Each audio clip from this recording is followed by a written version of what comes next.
guys, welcome back to Cooking with Shan. Today I'm going to be making my pesto with you guys.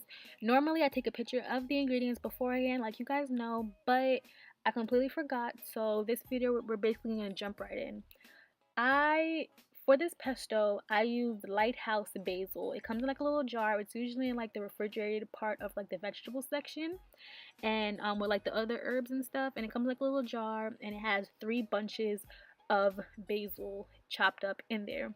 If you don't want to use that, then you can definitely opt to use fresh basil. I had bought a basil tree, but that's a whole nother story. So once you get your basil in your food processor, oh yeah, you can use a blender. If you don't have a food processor, a blender works just as good, or a bullet, a ninja bullet, that works just as good too. Then you're going to add about a half a cup of shredded Parmesan. Once you get your shredded Parmesan, you're going to add 2 cloves of garlic, and then to your garlic, you're going to add sunflower seeds.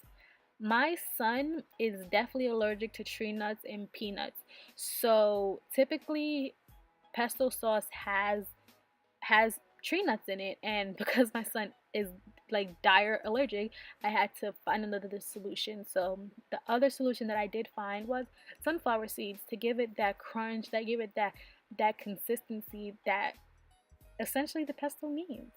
And if you want it like super smooth and you don't want to crunch at all, you don't even have to put any nuts in it. You can do without the nuts. It's a complete option. Like it's a total option. Once you get your sunflower seeds in there, then you're going to add about a half a cup of olive oil.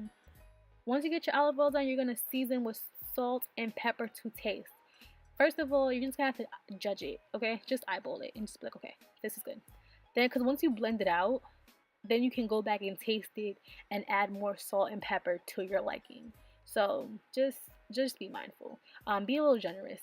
Once you blend it out, you can basically smell the flavor. Like, you can smell the garlic, the Parmesan, the basil. Like, you can smell it, and you can even taste it, because like you can, after you blend it out, it's like you taste it right off the bat. So once you taste it, you're like, okay, this is seasoned to perfection.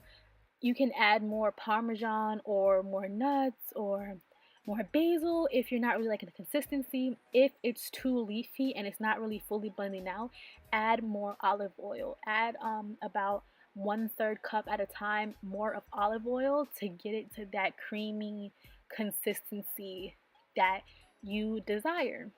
It's pretty simple, pretty straightforward. Once you get that, then boom, you have the perfect pesto. It's so good. You can eat. I usually like to eat mine with like a lunch.